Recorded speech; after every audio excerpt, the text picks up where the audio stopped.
SMB news channel and print media अत्यंत लक्षवेधक बातमी. नाना शंकरशेठ यांच्या वडाळ्यातील स्मारकासाठी 12 कोटींचा निधी मंजूर. मुंबईचे आद्यशिल्पकार, थोर समाज सुधारक आणि हिंदुस्थानी रेल्वेचे शिल्पकार नामदार जगन्नाथ नाना शंकरशेठ यांच्या वडाळ्यातील स्मारकासाठी आज मुंबई महापालिकेने 12 कोटी रुपयांचा निधी स्थायी समितीच्या बैठकीत मंजूर केला. त्यामुळे तळमजल्यासह 2 मजली भव्य स्मारक साकारण्याचा मार्ग आता मोकळा झाला आहे.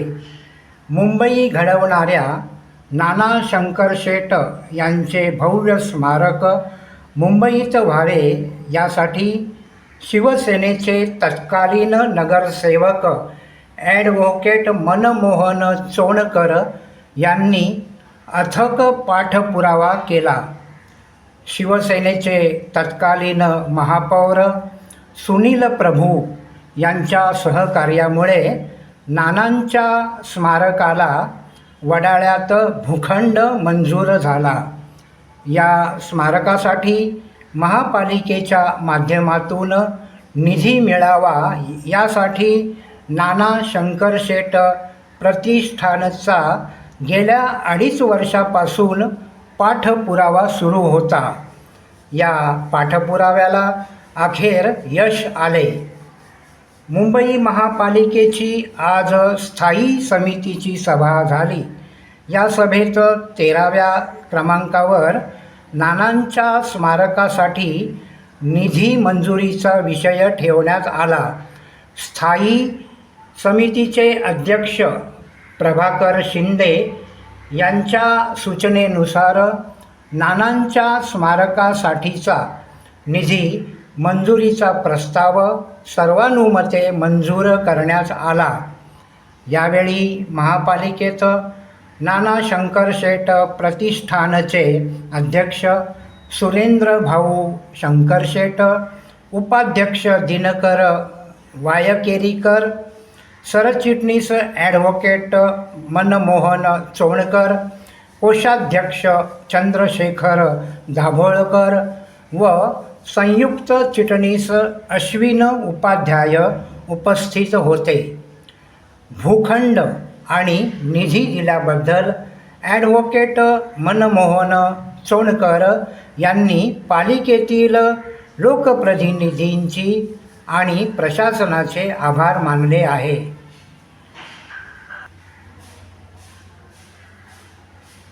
दोन मजली भव्य वास्तू साकारणार असे असेल स्मारक.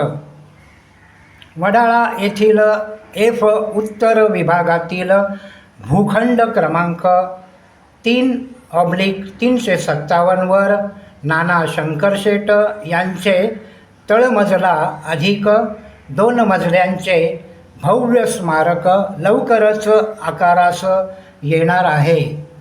या स्मारकात नानांच्या कार्याची महती सांगणारे भव्य संग्रहालय, देशविदेशातील दस्तावेज ठरणाऱ्या पुस्तकांचे ग्रंथालय असेल.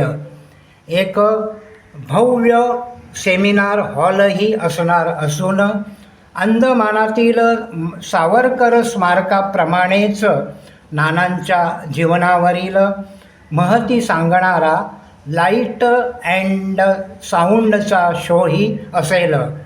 उच्च दर्जाचे शैक्षणिक संकुलही या स्मारकात साकारणार असून स्पर्धा परीक्षा, अभियांत्रिकी, वैद्यकीय परीक्षा यासाठी मार्गदर्शन करणारी अद्ययावत दालने या स्मारकात असणार आहेत.